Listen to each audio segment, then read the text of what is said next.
I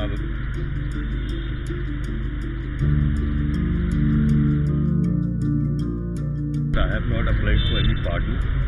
I just with folded hands want to tell when I am not going for a pardon, then there is no debate about it.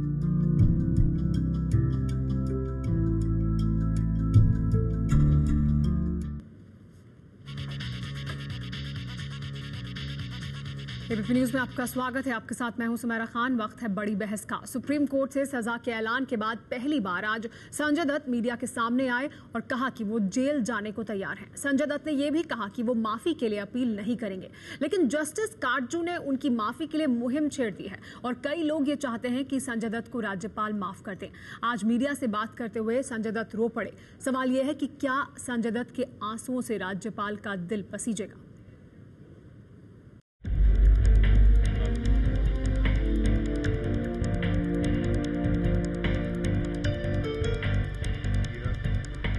सजा पाने के बाद पहली बार मुंबई के बांद्रा में अपने घर पर मीडिया से बात करने आए संजय दत्त रो पड़े। उनके साथ आई बहन प्रिया दत्त संजय दत्त को दिलासा दे रही थी। संजय दत्त 5 साल की सजा पर माफी के लिए अपील नहीं करेंगे और तय वक्त पर सरेंडर करेंगे। I will surrender when the time is given. The Honorable Supreme Court has given me time to surrender. I have not applied for any pardon. I just with folded hands want to tell when I am not going for a pardon, then there is no debate about it. Sanjay Dutt अपनी बात कहते कहते भावुक हो उठे और सबके सामने फपक कर रो पड़े। उन्होंने कहा कि वो टूट चुके हैं और उनका परिवार भी टूट चुका है। संजय दत्त को 18 अप्रैल को ट्रायल कोर्ट में सरेंडर करना है। I want to finish. I have a lot of work. I have to finish all that work. I have to spend all this time with my family. Sanjay Dutt को सुप्रीम कोर्ट ने 5 साल की सजा सुनाई है। वो 1.5 साल जेल में काट चुके हैं और 3.5 साल सजा भुगतनी बाकी है। संजय दत्त कह चुके हैं कि वो सजा माफी के लिए अपील नहीं करेंगे, लेकिन प्रेस काउंसिल के चेयरमैन जस्टिस मार्कंडे काटजू ने कहा कि वो संजय दत्त की सजा माफ करने के लिए राज्यपाल और राष्ट्रपति से अपील कर रहे हैं। न्यायिक प्रक्रिया के बाद एक दूसरी प्रक्रिया है, वो जो माफी की प्रक्रिया, और उसके कंसिडरेशन फर्क हैं। धारा 72 राष्ट्रपति को अधिकार देता है और धारा 161 गवर्नर को देता है। मिनिमम सेंटेंस प्रोवाइड होने के बावजूद प्रेसिडेंट और गवर्नर माफ कर सकते हैं। जस्टिस काटजू ही पहली बार संजय दत्त की माफी की मांग को लेकर सामने आए थे। अब संजय दत्त के इनकार के बावजूद काटजू माफी की अपील करने पर अड़िग हैं। अनेकों परेशानियां और जिल्लतें उसने झेली 20 साल, तो एक तरीके से सजा काट ली उसने। ठीक है, 5 साल जेल नहीं रहा, मगर वो 5 साल जेल के बराबर हुआ। लेकिन बड़ा सवाल ये है कि अगर संजय दत्त माफी की अपील नहीं करेंगे तो क्या उन्हें माफी मिल सकती है? वकीलों और संविधान के जानकारों का कहना है कि संजय दत्त ना भी चाहे तो दूसरा कोई उनकी तरफ से अपील कर सकता है। राज्यपाल को अनुच्छेद 161 के तहत माफी का अधिकार है। राज्यपाल चाहे तो दोषी की सजा को कम या माफ कर सकते हैं। हमने ये तय किया है मार्कंडे काटजू साहब की भी सहमति से कि उनकी की हुई माफी की पिटीशन जो है वो बरकरार रहेगी, उसको फॉलो किया जाएगा। संजय दत्त के ये कह देने से वो पिटीशन खारिज नहीं हो जाती और न तो उस पिटीशन की अथॉरिटी को कोई चैलेंज कर सकता है। किसी भी एक्यूज की सजा किसी भी ऑफेंस में हो तो वहाँ पर वो गवर्नर की पावर होती है, उसको जिसको माफ़ी कहते हैं, माफ़ीनामा जिसको कहते हैं, तो वो सजा के दौरान कभी भी माफ़ी की जा सकती है। ऐसा ज़रूरी नहीं है कि कन्विक्ट हुई मांगनी है। Any friend, family member, next friend, कोई भी माफ़ी के लिए अप्लाई कर सकता है। कोई भी अप्लाई कर सकता है, सुओ मोटो भी कर सकते हैं। वो पावर जो पार्डन की है वो रिस्ट्रिक्टेड नहीं है कि किसने अप्लाई करना है, किस फॉर्मेट में करना है। जब तक संजय दत्त खुद अपने दस्तखत से अनुमति नहीं देता है, भले अर्जी ना वो अपने आप लिखें, बट जब तक वो नहीं लिखेगा, इसे पार्डन की जो चिट्ठियां दूसरे लोग लिखते हैं वो बेमतलब होता है। संजय दत्त राजी नहीं है, लेकिन उनके लिए माफी की अपील करने वाले तैयार हैं। काटजू की माफी की अपील का विरोध भी हो रहा है। सत्ताधारी कांग्रेस में ही अलग अलग सुर हैं। हम कानूनी प्रक्रिया के अंदर कभी किसी तरीके की मदाखलत नहीं करते, इंटरवीन नहीं करते। यदि कुछ लोगों ने कहा है कि उनकी सजा माफ की जानी चाहिए, तो मैं समझता हूं कि उन लोगों ने ऐसे लाखों करोड़ों लोगों की भावना को ही व्यक्त किया है जो चाहते हैं कि संजय दत्त जैसा शानदार इंसान जो है उसको जेल में जाना। काटजू की अपील पर राजनीति, मीडिया और समाज के कई वर्गों के लोगों ने समर्थन किया था। समाजवादी पार्टी के पूर्व नेता अमर सिंह और सांसद जयप्रदा भी राज्यपाल से मिलकर माफी की मांग कर चुकी हैं। संजय दत्त की भावनाएं आहत है, भावुकता में इस तरह की बात कह रहे हैं, जो कि बड़ी स्वाभाविक।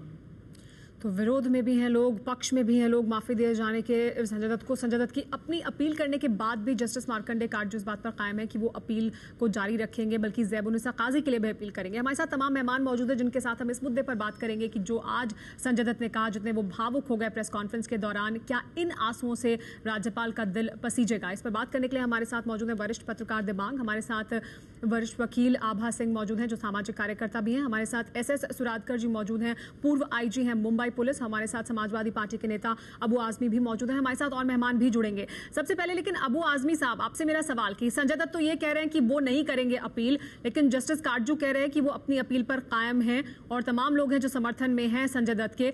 तो क्या आंसुओं से दिल पसीजेगा राज्यपाल का?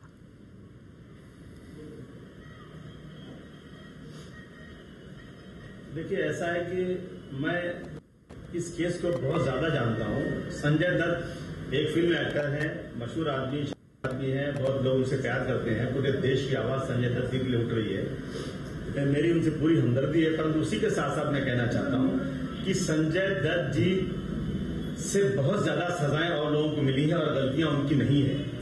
उनकी गलती यह है कि एक आदमी ने टेम्पो चला दिया और जजमेंट में, सुप्रीम कोर्ट के जजमेंट में भी लिखा हुआ है कि इन्होंने जो गाड़ी में सामान लेके अननोइंगली चलाया इन्होंने गाड़ी को, इन्हें मालूम नहीं था क्या सामान है, एवं उसके बाद भी उनकी सजा बरकरार है। ज़ैबुन्निसा उस वक्त के अबू सालिम कोई टेररिस्ट या कोई क्रिमिनल नहीं थे। अबू सालिम ने कोई सामान वहां रखा और दूसरे दिन लेके चले गए। वो 65-70 साल की औरत, उसको भी सजा हो गई है। परंतु पूरे देश में, अभी काटजू साहब ने बोला है, मैं उनका आभारी हूं, परंतु पूरे देश में कोई ज़ैबुन्निसा का नाम नहीं ले रहा है कि औरत किस तरह से इतने साल अब जेल में काटेगी। अबू आजमी साहब, आपकी पार्टी भी नहीं ले रही है, आपकी पार्टी को भी पूरी सहानुभूति संजय दत्त के साथ ही है। समाजवादी पार्टी की तरफ से जो भी बयान आए, उन्हें सारी सहानुभूति संजय दत्त के साथ थी।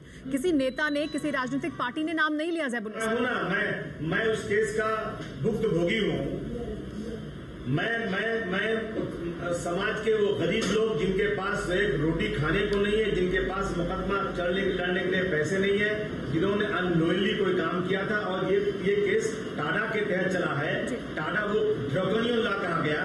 टाडा का रिन्यूअल नहीं हुआ देश के अंदर कि इस टाडा का गलत इस्तेमाल हो रहा है, लोगों को मार के स्टेटमेंट लिया जा रहा है, और जो कन्फेशन जबरदस्ती लिया जा रहा है वही एडमिसिबल है, उसी को एविडेंस मान के सजा हो रही है। ये एक ऐसा देश कि एक तरफ से वो कानून खत्म हो गया, लेकिन उसी कानून के तहत इतने साल के बाद भी सजा हो रही है। सवाल उठा रहे अबू आजमी साहब, आबा जी, अबू आजमी साहब कानून पर और तमाम और जो लोग दोषी पाए गए इस मामले में, उन्हें जो सजाएं मिली है उस पर भी सवाल उठा रहे।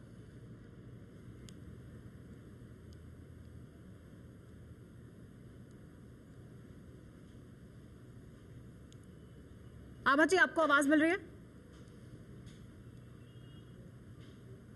जी हाँ, मिल रही है जी। आभा जी, आपसे मेरा सवाल था। देखिए, जी सवाल दोहरा सकती हैं आप, क्योंकि उनकी आवाज से आपकी क्लैश कर रही थी। जी, अबू आजमी साहब, हम बात कर रहे हैं संजय दत्त की। क्या उनके आंसुओं से राज्यपाल का दिल पसीजेगा? क्योंकि अभी वो माफी की अपील तो करने नहीं जा रहे हैं, ये उन्होंने कहा है, लेकिन उनके लिए माफी की अपील की जा रही है। जस्टिस मार्कंडे काटजू अभी भी कायम है अपनी अपील पर। और अबू आजमी साहब, इस पूरे मामले में जो तमाम और दोषी हैं उनका मुद्दा उठा रहे हैं कि उनको भी सजाएं मिली हैं। इस पूरे मामले पर ही सवाल उठा रहे हैं कहीं ना कहीं। जी बिल्कुल, अगर आप देखिए तो ज़ैबुन्निसा काजी जो है मैडम, वो पर्दा नशी है, हाउसवाइफ है, उनको मोबाइल चलाना नहीं आता, लेकिन उनको टाडा के तहत टेररिस्ट करार दिया गया है, उनको टाडा के तहत उनको सजा हुई है। लेकिन संजय दत्त, जिन्होंने आर्म्स मंगाए, अनीस इब्राहिम से, अबू सलेम से टच में थे, AK-56 लिया, हैंड ग्रेनेड लिया, और ये आर्म्स आए थे मुंबई ब्लास्ट 93 के तहत, इतनी बड़ी साजिश के तहत आए थे। बाद में उन्होंने वो आर्म्स डिस्ट्रॉय कराए, लेकिन उनपे टाडा के चार्ज ड्रॉप कर दिए गए। तो ये तो बहुत ही अजीब लगता है कि टाडा के चार्जेस क्यों ड्रॉप किए गए और उसके बाद सीबीआई अपील में नहीं गई। सीबीआई पे क्या दबाव था, इसकी भी इंक्वायरी होनी चाहिए। और इसलिए सही बात है कि आप करके इसमें, और कि संजय दत्त को आप छोड़ दे रहे हैं। और इसके बाद अगर जस्टिस काटजू कहते हैं कि 20 साल से वो सफर कर रहा था, तो मैं कहना चाहूंगी कि जो 99 में मकोका केस था भरत शाह का, उसमें जो टेप्स है, उसमें संजय दत्त का एविडेंस है, टेप है कि उन्होंने छोटा शकील से बात की। अगर सुप्रीम कोर्ट के 2008 के ऑर्डर कहते हैं कि उसको दोबारा ट्रायल में लाया जाए और उन स्टेप को एविडेंस में लिया जाए। तो उसमें तो फिलहाल आपको लगता है कि राज्यपाल ये कहना कि 2000 राज्यपाल को वो सफर जी, तो आभा जी आपका ये कहना है कि राज्यपाल को अब इस अपील को नहीं सुनना चाहिए। इस पर हम बाकी जो हमारे मेहमान हैं उनकी भी राय लेंगे, उनसे भी बात करेंगे कि क्या संजय दत्त के आंसुओं से राज्यपाल पसीजेंगे। हमारे साथ तमाम मेहमान मौजूद हैं, हमारे साथ वरिष्ठ पत्रकार दिबांग भी मौजूद है। दिबांग, आपसे जानना चाहेंगे कि आपकी क्या राय है इस पर। संजय दत्त का ये कहना है कि वो अपील नहीं करेंगे, लेकिन भावुक बहुत दिखाई दिए, उनके साथ लोग भी खड़े हैं जो उनके लिए अपील करने के लिए तैयार हैं। तो क्या ये इसका असर होगा उनके भावुक होने का राज्यपाल पर? मेरे ख्याल से इसमें सुमेरा फर्क करने की जरूरत है। एक तो संजय दत्त ने जो कहा उसके बाद से मुझे लगता है कि वो एक साफ तरीके से कह रहे हैं कि इस केस का या ये जो भी हल्ला गुल्ला इतने दिन से चल रहा है मीडिया में और दूसरी जगह, इसको अब रुकना चाहिए, थमना चाहिए। अब बहुत हुआ, अब आगे की बात सोची जाए। मेरे ख्याल से ये एक बड़ी बात है जो संजय दत्त सबसे कहना चाह रहे हैं कि भाई अब बहुत हुआ, अब आगे चलें। तो इस केस का एक तरीके से क्लोजर वहां पर वो चाहते हैं। दूसरी बात मुझे लग रहा है कि जो संजय दत्त का झंडा लिए खड़े हुए हैं उसमें बहुत सारे लोग तो ऐसे हैं जो किसी भी चीज पर झंडा लेके खड़े हो जाते हैं। उनके पास एक झंडा है और एक डंडा है, वो कहीं भी किसी भी मुद्दे पर अपना झंडा लेके खड़े हो सकते हैं। ऐसे बहुत सारे लोग हमारे यहाँ हो गए। और चूंकि मीडिया आजकल इतना ज्यादा है, चैनल इतने ज्यादा हैं, इस तरह की डिबेट्स और चैनल्स पे भी होती हैं, तो उनकी बड़ी एक शाम को उनकी एक बैठकी लगती है, उनका एक दरबार लगता है जिसको लोग सुनते हैं। मेरे ख्याल से वहां उनसे एक बचने की बहुत ज्यादा जरूरत है।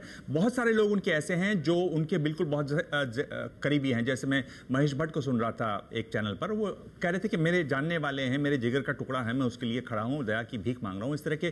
तो वो महेश भट्ट तो कुछ लोगों में है। बहुत सारे ऐसे भी लोग होंगे जो उनके साथ फिल्म इंडस्ट्री में काम करते होंगे, जिनकी इतनी पहुंच नहीं है, जो शायद इतने बड़े नहीं है, तो वो उनकी भी एक बात है। तो मुझे लगता है कि कुल मिलाकर ये एक केस खत्म हुआ। पर अभी ये जो आभा सिंह जी बोल रही थी उन पर मैं बहुत संक्षेप में बोलना चाहूंगा कि सुप्रीम कोर्ट ने अपने जजमेंट में कहा है कि जो उन्होंने आर्म्स लिए वो एक तरीके से सेल्फ डिफेंस में लिए गए। तो ये जो कह रही हैं, मेरे ख्याल से इनको जजमेंट देख लेना चाहिए और सुप्रीम कोर्ट का जजमेंट है उस पर बहुत ज्यादा सवाल नहीं उठाने चाहिए। इस पर आगे बहुत सारी चीजें खुल सकती हैं जो जरूर है, जिस तरह की बातें शांति भूषण जी ने कही और लोगों ने भी कही है, लिखा है, इस पर लेख लिखे हैं, उससे चीज आगे खुलती है। इस पर आभा जी प्रतिक्रिया देना चाहते हैं। आभा जी। जी, मैं ये कहना चाह रही हूँ कि टाडा ने जो चार्जेस ड्रॉप किए उसके बाद ये सब तथ्य सुप्रीम कोर्ट के सामने रखे नहीं गए। अगर सीबीआई अपील में गई होती इस जजमेंट के खिलाफ, टाडा कोर्ट ने जो ड्रॉप किए चार्जेस और सिर्फ आर्म्स एक्ट का लगाया, तो अपने आप ये होता। सीबीआई ने 48 केसेस में सुप्रीम कोर्ट में अपील करी, लेकिन संजय दत्त के केस में अपील नहीं की गई। इसी से मेहरबानी दिखती है। मैं जजमेंट की बात, जो सुप्रीम कोर्ट के सामने तथ्य रखे गए उसकी बात कर रही हूँ। मुताबिक बाद में मैं कह रही हूँ कि जो तथ्य सुप्रीम कोर्ट के सामने नहीं रखे गए, वो ट्रायल्स के अगर आज छोटा शकील से जो आभा जी, लेकिन अब सुप्रीम कोर्ट का फैसला आ चुका है इस मामले में। अब सुप्रीम कोर्ट का फैसला आ चुका है इस मामले में और अब हम जो अब ताजा हालात हैं उस पर चर्चा करें। हमारे साथ एस सुरादकर जी भी मौजूद हैं। सुरादकर जी, आपसे जानना चाहेंगे कि आपका क्या पक्ष है। क्या इसमें राज्यपाल को जितने भावुक आज दिखाई दिए संजय दत्त, जिस तरह से उनके साथ तमाम लोग खड़े दिखाई दे रहे हैं, हालांकि विरोध में भी हैं, क्या उनकी माफी को पर ध्यान देना चाहिए? मैं अपने ख्यालात बहुत साफ रखना चाहूँगा। इसमें एक बात समझनी होगी हमें कि संजय दत्त का जो बर्ताव है वो एक बेटे का है, जिसके बाप को धमकियां, जान लेने वाली धमकियां आ रही हैं। उनको काफ़ी ड्रग्स की लत थी, उससे बाहर आए, बीवी छोड़कर चली गई, माँ की मौत हुई, और इन बैकग्राउंड में जब बाप को धमकियां आती है तो ऐसा बर्ताव किया। मैं एक और कहना चाहूँगा कि लोग कहेंगे कि क्या बचपन है, उनको इतना समझता नहीं। तो मैं आम आदमियों से सवाल करता हूं कि हमारे 3 जांबाज अफसर करकरे, कामटे और साहसकर जिस तरह से मौत के मुंह में गए, जो शहीद हुए, क्या वो नासमझ थे? फिर वो ऐसे कह गए। जब लोग परेशान होते हैं उनको समझ में नहीं आता है, बहुत ऐसे गंभीर हालात से जब गुजरते हैं तो सारासार विचार करने की शक्ति जो है वो नहीं होती। तो मैं तो ये कहूंगा, मेरी पूरी सहानुभूति संजय दत्त के साथ है।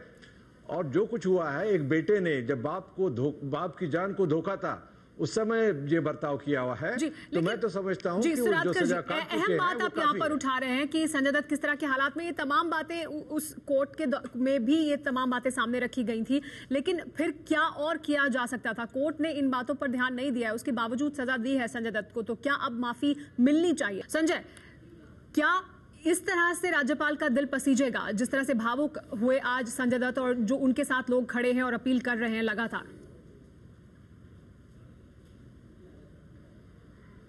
देखिए सुमेरा, हमारे संविधान में ये लिखा गया है, जब सब लोगों ने दोहराया है कि the law must take its own course, ये बात बिल्कुल सही है, लेकिन ये बात भी है कि हमारे संविधान में किसी को इसकी आज़ादी है कि वो अपनी मर्सी पिटिशन भी फाइल कर सकें। जी। तो जस्टिस काजू ने जो पिछले कुछ दिनों से जो वो दोहरा रहे हैं, वो यही कह रहे हैं कि देखिए, यदि कोई जो मैं समझता हूँ कि सार्वजनिक भलाई के लिए या ह्यूमैनिटेरियन ग्राउंड्स पे हो या जो भी हो, तो वहां पर यदि स्कोप है जिसमें संजय दत्त के लिए कोई मर्सी पिटिशन फाइल किया जा सकता है, जी। तो वो यदि वो खुद भी ना करे, व्यक्तिगत रोल में वो खुद भी ना करे, तो कोई और भी कर सकता है। तो मैं समझता हूँ कि अब 20 साल हो चुके हैं और ये यहाँ पर एक रिच एंड फेमस और एक स्पेशल कैटेगरी का एक डिबेट या वाद विवाद हो चुका है, लेकिन मैं समझता हूँ कि रिच एंड फेमस होने की बात नहीं है। किसी भी व्यक्ति, मैं समझता हूँ कि ज़ैबुन्निसा काजी को लीजिए, बाकी अंडर ट्रायल्स को लीजिए,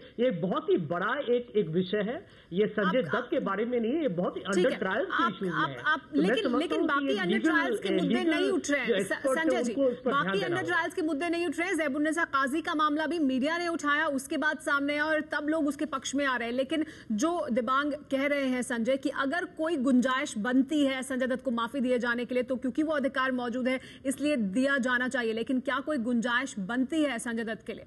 मेरे ख्याल से सुमेरा, जो इस तरह की बात कर रहे हैं, जस्टिस काटजू से भी मैं कई बार कह चुका हूं कि आपको इन सवालों के जवाब देने पड़ेंगे कि क्या जो लोग प्रभावशाली हैं, क्या हम उनकी तरफ खड़े हुए हैं? क्या ये सवाल इसमें नहीं पैदा होता? और मेरे ख्याल से जो ये बचाव है बहुत ही हल्का सा है कि 20 साल हो गए हैं, वो बहुत सफर किए हैं, ये बहुत हल्का सा बचाव है। आप इससे उसका नुकसान ही कर रहे हैं। लोगों में, आम लोगों में आप उनके साथ नहीं हैं, उन्होंने आपको नहीं कहा है कि लिए उनके लिए काम करो, पर आप उनके लिए काम करते हुए दिखाई देना चाहते हैं और कर जो आप रहे हैं कि लोगों में ये भाव आ रहा है कि ये कैसा आदमी संजय दत्त। सिर्फ इन्हीं लोगों की वजह से, ये जो बीच में लोग हल्ला कर रहे हैं, जिनके बारे में कहा जो झंडा लेके खड़े हो जाते हैं, उनकी वजह से ये एक भाव आ रहा है कि साहब जबरदस्ती संजय दत्त इस तरह से करवा रहे हैं। मेरे ख्याल से करवा नहीं रहे हैं। और अगर इनको बचाव करना भी है, जस्टिस रह चुके हैं, पढ़े लिखे इंसान हैं, मेरे ख्याल से बचाव के बहुत सारे ग्राउंड्स हो सकते हैं। अगर आप संजय दत्त का बचाव ही करना चाहते हैं, एक बड़ी तस्वीर आप पेश करना चाहते हैं जो आप नहीं, जो कर सकते हैं, जो आप नहीं कर रहे हैं, मेरे ख्याल से ये कमजोरी है कहीं आपके बचाव में, आपकी सोच में, आपके बड़े कैनवस पे चीजों को देखने में। जी, अबू आजमी साहब, दिबांग सवाल उठा रहे हैं कि वो तमाम लोग जो बचाव में खड़े हुए हैं संजय दत्त के, उन पर कि क्या बड़ी तस्वीर पेश की जा रही है? क्या वो तमाम और लोग जो हैं, खासतौर पर ज़ैबुन्निसा काजी का ही मामला अगर बाद में सामने आया है, तो आखिर क्यों लोग संजय दत्त के साथ खड़े हैं उनके मना करने के बावजूद?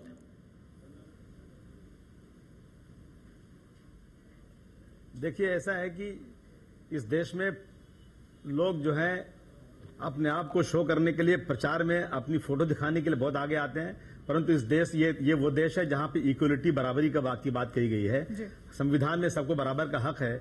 मैं कहना चाहता हूं, देखिए मैं थोड़ा सा और हक, थोड़ा मुझे आपसे टाइम लेना चाहता हूं मैं, कि 92-90 जब बाबरी मस्जिद शहीद हुई थी, तो उसके एक्शन में, उसके रिएक्शन में ये हुआ था। 2500 लोग मुंबई में मारे गए थे, 5000 करोड़ का नुकसान हुआ था। मुझे खुशी है कि 257 लोग बम ब्लास्ट में मारे गए और 100 लोगों को सजाएं हुई हैं, परंतु आज कोई व्यक्ति ये नहीं बोल रहा है कि 2500 लोग जो मारे गए, 5000 करोड़ का नुकसान हुआ, बाबरी मस्जिद शहीद कर दी गई। अबू आजमी साहब, आप क्या कह रहे हैं कि 257 लोग मारे गए, उस पर आपको खुशी है? कोई व्यक्ति आज नहीं बोल रहा है।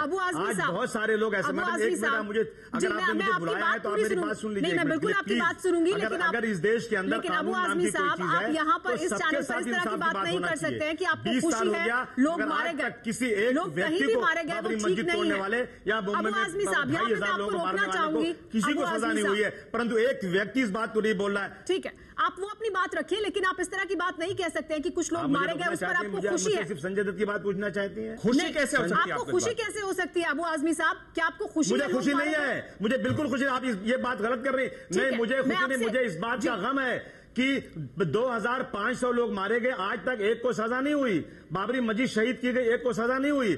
257 लोग मारे गए, सजा हुई। मुझे इस बात की खुशी है कि उनको फैसला हुआ, यहाँ पर इंसाफ हुआ, परंतु इस इंसाफ के साथ साथ मैं उस इंसाफ की भी गुहार करना चाहता हूं, और जो लोग टीवी पर बार बार आ रहे हैं उनसे कहना चाहता हूं, उस इंसाफ की भी गुहार कीजिए कि 20 साल हो गए, आज तक 2500 लोगों को मारने वालों को आज तक कोई सजा नहीं हुई है। संजय दत्त जी से मुझे भी हमदर्दी है, परंतु संजय दत्त के कैटेगरी में कम से से कम 25 लोग इस मुकदमे में ऐसे हैं जिनकी गलती नहीं, अननोइंगली बगैर जाने हुए कुछ काम किया है और उनको बड़ी बड़ी सजाएं हुई हैं। आइए उनके गम में भी हम शरीक हो जाएं। सुरादकर जी, आपने भी सहानुभूति दर्ज कराई अपनी संजय दत्त के लिए, लेकिन अबू आजमी जब ये सवाल उठाते हैं और तमाम लोग ये सवाल उठाते हैं कि तमाम और लोग हैं, उनके साथ भी बहुत बुरी परिस्थितियां हैं, उनके भी परिवार है, उन्होंने भी बहुत कुछ झेला है, तो फिर उनके लिए क्यों नहीं लोग उठ खड़े होते हैं? क्यों सिर्फ संजय दत्त के लिए ये माफी की अपील? ऐसे जी, मैं इसमें ये कहना चाहूंगा कि ऐसे लोगों को जैसे ज़ेबुन्निसा जी हुई, तो इनको मैं कहता हूं कि ये जो है हालात के शिकार हैं, विक्टिम्स ऑफ सर्कमस्टांसेस हैं। मैं एक सीनियर पुलिस अफसर की हैसियत से मैंने कई इन्वेस्टिगेशंस किए हैं और मैं ये कहना चाहूंगा सबसे कि जो लोग हालात के शिकार होते हैं उन लोगों के लिए हमारी सहानुभूति होनी चाहिए, फिर वो कोई भी हो, चाहे वो संजय दत्त हो, ज़ेबुन्निसा हो या और भी कोई हो। जैसे इसी केस में जो मजदूर थे, जिन लोगों ने आरडीएक्स लाके रखा, उन्हें पता भी नहीं था कि उसमें क्या है, वो सब काला साबुन कहते थे, उन लोगों को भी आरोपी बनाया गया था, बाद में उनको छोड़ दिया गया। तो मैं कहता हूं कि हर चीज को हमें हालात के जो शिकार हैं ऐसे लोगों को अलग नजर से देखना चाहिए जी। लेकिन दिबांग, क्या हालात की जो बात करते हैं सुरादकर जी की, हालात के जो शिकार लोग हैं उन्हें अलग नजर से देखना चाहिए, क्या सजा मिलने के बाद भी उन्हें अलग नजर से देखा जाना चाहिए? क्या इसके बारे में कोई नई सोच, नया विचार सामने आ सकता है? मेरे ख्याल से ये जो हालात के शिकार वाली बात है उसमें आपको ये देखना पड़ेगा कि अगर ये फैसला आ चुका है, सुप्रीम कोर्ट का फैसला आ गया है, मेरे ख्याल से उसके बाद इस तरह की टीका टिप्पणी करना कि वहां ये नहीं हुआ था, तब ये होना चाहिए था, वहां पर नहीं होना चाहिए था। सुप्रीम कोर्ट का एक फैसला आ चुका है, सबसे बड़ी वो आपकी अदालत है और हिंदुस्तान में अगर कुछ चीजें चलती हैं जिनके बारे में लोगों को भरोसा है, जिसके बारे में लोग विश्वास करते हैं कि ये जो कह रहे हैं वो सही है, उनमें एक शायद सुप्रीम कोर्ट जो इंस्टीट्यूशन हमारा है उस पर इस तरह से उंगलियां उठाना और इस तरह से बात कर देना, मेरे ख्याल से वो ये बात बिल्कुल सही नहीं है। अगर आपको जवाब भी ढूंढने तो आप बड़े जवाब ढूंढिए, सिस्टम में पूरा परिवर्तन कीजिए, फिर आप बड़े सवालों में जाइए कि भाई अगर आप किसी को सजा देते हैं तो क्यों देते हैं, क्या डिटरेंस वाली बात है, क्या रिफॉर्म वाली बात है, वो एक बड़ी डिबेट हो जाती है। आप उसको इतने छोटे से तरीके से नहीं खेल सकते जो मुझे बार बार पिछले 6-7 दिनों से दिखाई दे रहा है जब से ये फैसला आया है। तब संजय, आपसे जानना चाहेंगे, तब जब संजय दत्त की बात होती है तो साथ ही फिर ये बात भी होती है कि फैसला आ चुका है, उस फैसले पर अब इस तरह के सवाल नहीं उठने चाहिए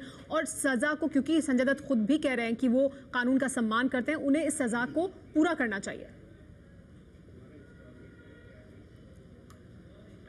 देखिए सुमेरा, मैं संजय दत्त के लिए मुझे बहुत इज्जत है जिस तरीके से आज वो प्रेस कॉन्फ्रेंस में खुद उन्होंने कहा है कि मैं उच्चतम न्यायालय का जो भी उनका फैसला है मैं उसका पूरा, जो भी वो मुझे सजा दिया है, दंड दिया है, उसका मैं पूरा सहने के लिए तैयार हूँ।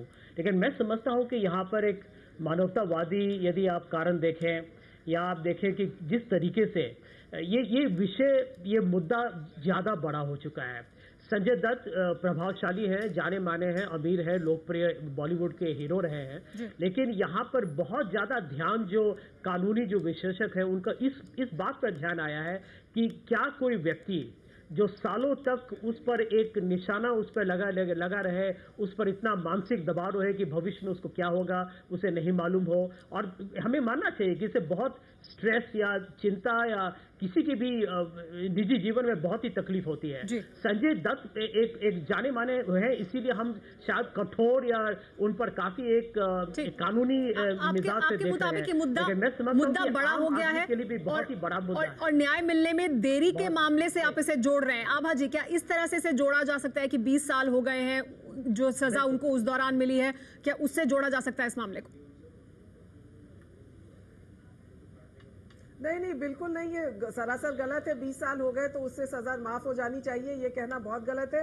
जस्टिस काटजू खुद एक स्टैट्यूटरी पोस्ट पे हैं, उनको ये पहले बात ये शुरू ही नहीं करना चाहिए था, उनको रिजाइन करके ये बात लानी चाहिए थी माफी मांगने की। कल चीफ जस्टिस ऑफ इंडिया, कल डायरेक्टर सीबीआई भी किसी की क्षमा के लिए बात करेंगे तो ये कानून के साथ एक खिलवाड़ होगा और गवर्नर की ये पावर जो है उनको अपने विवेक से इस्तेमाल करनी है। सुप्रीम कोर्ट ने बड़े क्लियरली कहा है कि अगर उसको अपने विवेक से नहीं करते हैं, आर्बिट्ररी करते हैं, मैलाफाइड करते हैं, तो जुडिशियल रिव्यू के तहत इसको क्वॉश किया जा सकता है। जी, तो हमारे साथ प्रेम शुक्ला जी भी जुड़ गए हैं, जबकि सबूत है कि 99 में वो 7 साल बाद छोटा शकील से बात कर रहे थे। आपके मुताबिक